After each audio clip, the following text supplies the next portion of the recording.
오늘은 요양보호사 경력 10년 되신 선생님을 모시고 요양원에 대해서 이런저런 이야기를 나눠보도록 하겠습니다. 선생님 안녕하세요. 안녕하세요. 네, 선생님 소개 좀 해주세요.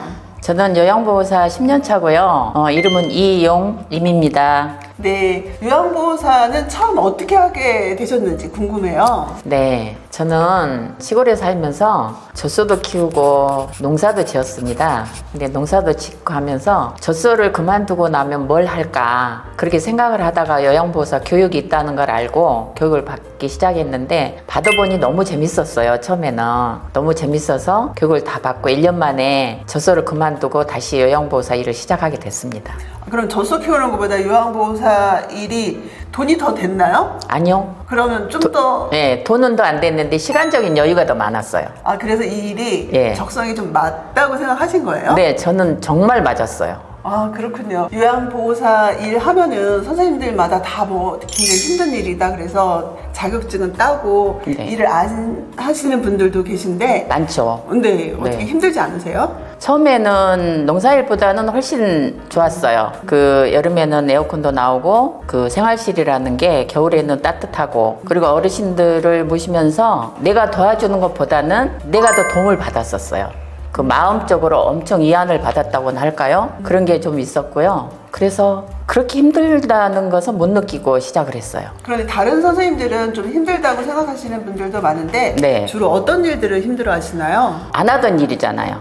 요양보호사를 처음에 하시는 분들은 일단 어르신들 기저귀를 해야 되고 목욕도 시켜드려야 되고 양치도 하고 하는 일이 하나부터 열까지 다 우리 손으로 해야 되는 일이라서 참 힘들어 하시는 선생님들도 많았어요. 그리고 선생님들도 또 연세가 있다 보니까 사실 네. 안 하시던 일을 하시는 것도 힘들고 네. 일이 또 되기도 하니까 그럼요. 또 신체적으로 무리가 와서 또 힘들다는 분들도 많이 있죠. 그럼요. 주간만 하는 일은 아니잖아요, 우리가. 그쵸. 야간도 하고 주간도 하고 물론 시간적으로 정해놓고 하기는 하지만 그냥 저녁에도 잠을 안 자고 4시간만 자고 하잖아요. 그러니까 선생님들이 힘들어 하세요. 그거에 비해서 뭐 선생님들이 급여가 너무 작다 이런 얘기도 많이 그럼요. 하는데 선생님은 어떻게 생각하시는지? 초반에 요양보호사를 시작할 때는 월급이 참 작았었어요.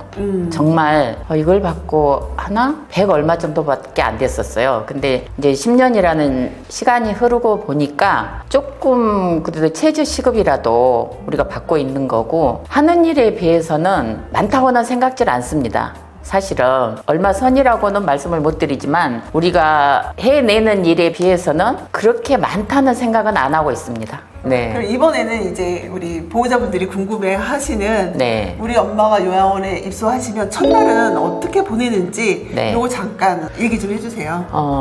어르신들이 처음에 입소를 하시면 저희들은 어르신들을 자기 본인 자리로 모십니다. 본인 자리로 모시면서 여기가 어르신 자리입니다 하고 말씀을 해드리고 저희들도 분명히 어르신 저는 요양보호사 이용림이에요 잘 부탁드려요 하고 인사도 드리고요. 또 다른 옆에 어르신들한테 같이 오늘 새로 입소하셨습니다 그리고 인사도 드립니다. 그러면은 서로 반가우셔서 손도 잡아주시는 분도 있고 또 아니요 모른 척 하시는 분들도 있어요 사실은. 그러면 어르신 입소하시면 이야기 좀 하다가 어르신들 짐도 정리를 다 할 수밖에 없어요. 여러 어르신들을 모시다 보면 옷도 바뀔 수가 있거든요. 그래서 어르신이 가지고 오는 거에 이름을 다 써요. 이름을 다 써서 어르신 사물함에 다 보관하고 식사 시간이 되면 당연히 식사 케어하고 양치까지 저희가 다 해드립니다. 해드리고 또 그 어르신이 자꾸 집에 가시려고 하세요. 그냥 난 집에 갈 거야. 아니면 저녁밥만 먹고 갈 거야. 그러면 저희는 저녁밥 드리고 어르신 내일 아침밥까지 드시고 가시게요. 이렇게 말씀도 드리고 그럽니다. 어르신들께서 입소하시면은 또 신체적으로 또 뭐 상처가 있는 거는 아닌지 네. 또 살펴보시기도 하고 또 다른 뭐 절차가 봐요. 있을까요? 예, 상처를 입고 오시는 분도 있고 병원에서 오실 때도 또 욕창 같은 것도 생겨서 오실 수가 있어요. 그래서 그럴 때는 저녁 식사 끝나고 저희가 몸을 이렇게 보면서 약을 발라서 오음약이라는 약을 어르신 온몸에 도포를 합니다. 도포하면서도 사실은 어르신들 몸 상태를 볼 수밖에 없어요. 가슴부터 시작해서 엉덩이, 다리까지 다 약을 바르기 때문에 보고 상처가 있으면 카메라로 찍습니다. 상처 있는 부위를 찍어서 이러한 상처가 있다. 이제 간호사 선생님한테 보고를 해야 되기 때문에 상처 있는 것은 사진을 찍고요. 이렇게 발라드리면 어떤 어르신들은 좋다고 바르시는 분들도 있고 어떤 어르신은 완강하게 거부하시는 분도 있어요. 완강하게 거부하시는 분은 그냥 상처 있는 것 정도만 보고 약은 발라드리지 않습니다. 그리고 대신에 그 뒷날 입소하신 이튿날째는 전체 목욕을 시켜드립니다. 어르신을 항상 입소하신 그 뒷날은 목욕을 전체 시켜드리면 좋아하세요. 어르신들이 개운해 하시고요. 부모님을 요양원에 모신 얘기를 했는데 사실 모시기 전에 요양보호사 선생님들이 추천하는 요양원은 어떤 요양원일까 보호자분들 궁금하실 것 같아요. 왜냐하면 어르신하고 가장 오랜 시간을 보내시는 직원이기 때문에 그런 생각을 하실 것 같은데요. 이런 요양원을 선택해라 라는 팁을 좀 주실 수 있을까요? 네, 요양원마다 시설이 다 다르잖아요. 근데 내가 내 부모님을 모신다 생각할 때는 일단 CCTV도 좀 있었으면 좋겠고, 그리고 식사 같은 것도 좀 따져보시면 좋겠어요. 식사 같은 거 어떻게 해서 드리는지, 그리고 인력은 어느 정도 되는지. 인력이 어르신들에 비해서 훨씬 적다면 서비스가 그만큼 줄어들 수밖에 없거든요. 그러니까 어르신들에 비해서 인력도 어느 정도 보강이 되는지도 보시면 좋겠고, 시설이나 식사 문제, 또 그리고 프로그램이 어느 정도가 되는지도 봐주셨으면 좋겠어요. 프로그램은 어르신들이 그만 먹고 하루에 이틀에 일주일에 며칠 정도는 운동을 할 수 있는 시간이기도 해요. 프로그램실로 내려가서 노래도 하시고 그림도 그리시고 또 옆에 다른 층 어르신들하고도 이렇게 친구가 될 수도 있거든요. 그래서 그런 것도 좀 봐주셨으면 좋겠어요. 좀 전에 답변에 식사도 좀 네. 봐라 이런 얘기를 하셨는데 실제로 요양원에서는 직영급식, 위탁급식, 이동급식 이렇게 있잖아요. 네. 근데 요양원에 이제 일하신 경력이 워낙 많다 보니까 이 세 가지 급식 다 드셔보셨을 것 같아요. 그럼요. 이동급식이라는 건 어떤 거죠? 이동급식은 외부에서 해오는 걸 말씀하시는 거죠. 예전에는 거의 직영이었어요. 예전에 요양원들은 거의 그 안에서 식사를 만들어서 따뜻한 채로 어르신들한테 올려주는 게 가능했었는데 지금은 아마 많이 외부에서 해오시는 걸로 알고 있거든요. 외부에서 해온 음식 드셔보셨잖아요. 그렇죠? 네. 정말 요양보호사 선생님들이 못 먹겠다 해서 도시락을 싸오는 경우도 정말 많이 봤거든요. 근데 제가 일한 데서는 이동으로 해서 오는데도 반찬이랑 괜찮았어요.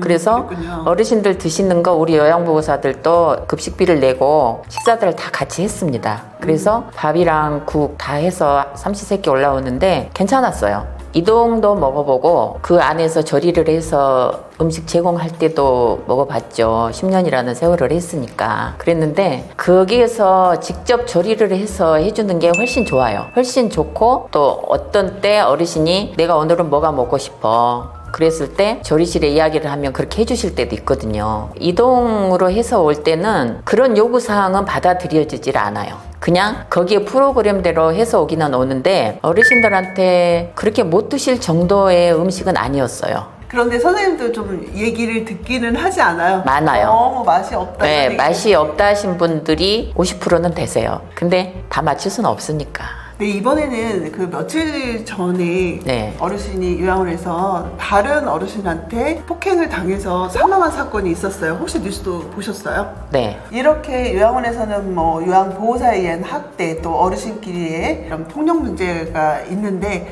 혹시 요양원에서 학대를 하는 것을 눈으로 직접 보신 적이 있는지. 요양보호사 교육이 있고 그리고 나서 몇 년 동안은 조금 폭력 사태가 좀 있기도 했었어요. 그 TV에서 나오는 것처럼 학대할 때도 있다고 TV에서 봤고 직접도 저는 좀 경험한 적이 있었습니다. 근데 요새 들어서는 거의 요양보호사들이 인성이 어느 정도 이렇게 확립이 돼서 그러는지 몰라도 폭력이 거의 없습니다. 지금은. 아무래도 CCTV를 달고 있는 네. 요양원들이 많이 있기 때문에 폭력은 좀 많이 줄기는 했지만 여전히 아예 다 없어진 것 같지는 않습니다. 없어진 것 같지는 그렇죠. 않아요. 저도 요양원에 이제 잠깐씩 근무를 몇 군데 본의 아니게 한 적이 있는데 그때마다 저는 사실 좀 봤거든요. 그리고 네. 직접 뭐 때리거나 어르신을 잡아 끌거나 소리를 지르는 거는 좀 봤는데 이런 경우도 있어요. 어르신한테 우리가 말을 안 시키는 것도 학대잖아요. 네. 근데 어떤 어르신이 이제 콧줄을 하고 계셨는데 입이 이렇게 딱 붙어 있는 거예요, 입술이. 예. 그래서 저는 그 어르신이 말씀을 못하는 어르신인 줄 알았어요. 그래서 입술 케어를 해드리고 나서 어르신 시원해요? 라고 얘기를 했는데 네 하고 대답을 하시는 거예요. 그러니까 최소한 이 어르신은 대답할 일이 한 반나절 이상은 없었던 거죠. 네, 이렇게 입술이 딱 말라가지고 붙어 있는 경우도 봤고 어떤 어르신 같은 경우에는 누워 계신 어르신인데 60대 네. 후반이었어요. 되게 젊으신 분이잖아요. 완전 근데 젊으신 거죠. 등이 목 아래부터 엉덩이까지 새빨간 거예요. 하도 누워 계셔가지고. 체의를 안 해줬다는 거네. 그쵸. 피부가 이제 만약에 질환이었다면 네. 전신에 나타나거나 여기저기 나타나야 되는데 등만 그러는 거예요. 그래서 등을 일주일 동안 좀 체위 변경도 해드리고 네. 깨끗하게 씻겨드렸더니 점점 좋아지더라고요. 그렇죠. 이것도 하나의 학대지 않나라는 생각이 듭니다. 네. 하지만 뭐 어쨌든 CCTV를 거의 다 달기 시작하면서 이런 문제들은 좀 많이 없어지고 있지 않나. 저희들이 일선에서 일을 하면서 느끼는 거는 글쎄요, 그 어르신들 방에 가면 한 방에 거의 4명씩 계시거든요. 다인실은 4명이고 1인실도 있고. 그러는데 4인실 들어가면 저희는 들어가면서부터 말을 해요. 어르신들한테 누구 어르신 잠은 주무셨어요? 아니면 지금 뭐하고 계세요? 그리고 웃으시면 같이 웃어드리고 또 말을 안 하시면 계속 응 소리라도 할 때까지 누구 어르신 그리고 물어보고 합니다. 말을 시켜요. 안 시키면 우리가 그냥 답답해요. 그래서 계속 그 앞에 가서 누구 어르신 좀 대답 좀 해보세요. 그리고 추지 못하는 춤도 억지로 추기도 하고 웃으시라고 많이 그러고 있습니다.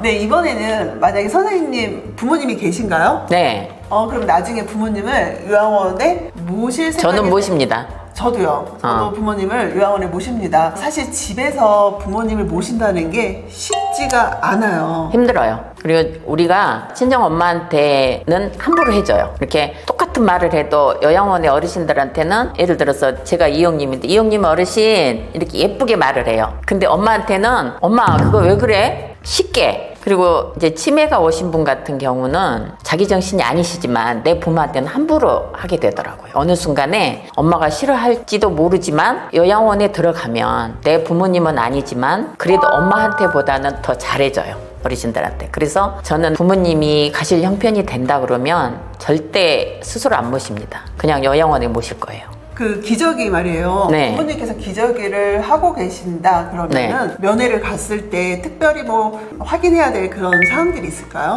그럼요. 부모님을 봤을 때 일단 내 부모님 몸에서 지린내가 나는지 안 나는지도 좀 봐주시고 기저귀가 어느 정도 만져보면 뭐 하나를 채우는지 2개 채우는지 어느 정도 감이 오거든요. 그것도 좀 보시고 또 어르신 인지가 있으시면 엄마 기저귀는 얼마 만에 갈아줘? 이렇게 물어보시기도 하시고 그런 것 정도는 봐주시면 좋겠다는 생각 들어요. 네, 그거 외에도 또 부모님 몸에 네. 어떤 변화가 있는지, 뭔 같은 게 생겼는지도 좀 관찰해야 그럼요. 되고, 네, 뭐 그것도. 다른 어떤 주의할 사항 같은 거, 세심하게 봐야 될 사항 같은 게 있을까요? 첫째는 그 이야기가 되시는 부모님 같으면 이야기를 많이 하셨으면 좋겠어요. 설사 엄마가 나를 못 알아봐. 내가 몇째 딸인지 몰라. 그래도 어머니 나 누군데요? 알아보시겠어요? 이렇게 하면서 좀 말을 많이 시키는 게 좋다고 생각해요. 그러면 보호자들을 보시고 들어오셨을 때 저희도 어르신한테 오늘 누구 왔다 가셨어요? 몇째 딸이에요? 말씀은 무슨 말씀을 하세요? 그러면 자식들하고 이야기를 많이 나누신 어르신들은 저희한테 오늘 몇째 딸이 왔는데 자랑을 엄청 하세요. 그래서 이야기를 많이 해주셨으면 좋겠어요. 이번에는 부모님에 관련된 이야기 말고 네. 직업으로서 요양보호사 일을 하시면서 네. 이런 직원하고 일하는 건 좀 힘들다 이런 직원들이 있을까요? 그럼요. 있어요. 요양보호사라는 것은 다른 직업하고 틀려요. 서비스 업종이고 서비스 업종 중에서도 흔히 말하는 3D 직업이에요. 이게 기저귀도 갈아야 되고 뭐 목욕도 시켜야 되고 어르신하고 말도 나눠야 되고 이것저것 할 게 참 많은 직업이에요. 근데 그중에 선생님들이 인성이 이거는 아닌데 하시는 분도 있어요. 예를 들자면 우리 선생님이 정말 나는 많이 배웠어. 선생님 입장에서 본인 스스로 나는 대학을 나온 여자야. 그래서 이런 걸 할 수가 없어 하시는 분도 가끔 있어요. 근데 지금 뭐 대학 안 나오신 분 몇 분 계시나요? 다 배울 만큼 배우신 분들인데 그런 걸 떠나서 일단 요양보호사가 됐으면 첫째는 좀 희생정신이 좀 있으셔야 되잖아요. 근데 그런 게 없으신 분이 있어요. 그리고 선생님들끼리 나만 잘났어. 너는 못해. 나는 잘해. 이러시는 분은 같이 일하기가 힘들어요. 그냥 같이 너도 일하고 너도 일하고 네 명이서 같이 일을 하면 같은 일을 많이 하는 편이잖아요. 근데 나는 이런 거 못하는데 그러신 분 아니면 아우 저 선생님은 왜 저렇게 일을 못해 이렇게 흉보시는 분 저는 제 입장에서는 그런 선생님들하고는 일하기 싫습니다. 이번에는 요양원에 취업을 앞두고 있는 요양보호사 선생님들이 어떤 마음가짐을 하면 일을 좀 더 잘할 수 있는지 한번 여쭤보도록 하겠습니다. 거기 요양원에 가서 어떤 환경이든 내가 이겨낼 수 있다는 마음으로 가시면 돼요. 마지막으로요. 네. 요양보호사 일을 하면서 가장 보람됐던 거? 그런 네. 건 어떤 게 있을까요? 저는 그 어르신을 돌보면서 제일 보람 있었던 적이 정말 있었어요. 처음에 입소를 하실 때 기저귀를 차고 오신 분이 계셨어요. 기저귀를 차고 못 고르셨던 분. 근데 요양원에 오셔서 5개월 정도 지났는데 걸으시는 거예요. 한 발짝씩 한 발짝씩 걷고 저희가 이제 옆에서 부축해드리고 걷기 시작을 해서 1년 정도 되셨는데 양발을 다 쓰셨어요. 그래서 결국은 걸으시고 기저귀도 떼셨어요. 그래서 1년 만에 집으로 가신 분도 계셨어요. 그래서 그때 우리가 너무 감사했거든요. 그 어르신 때문에.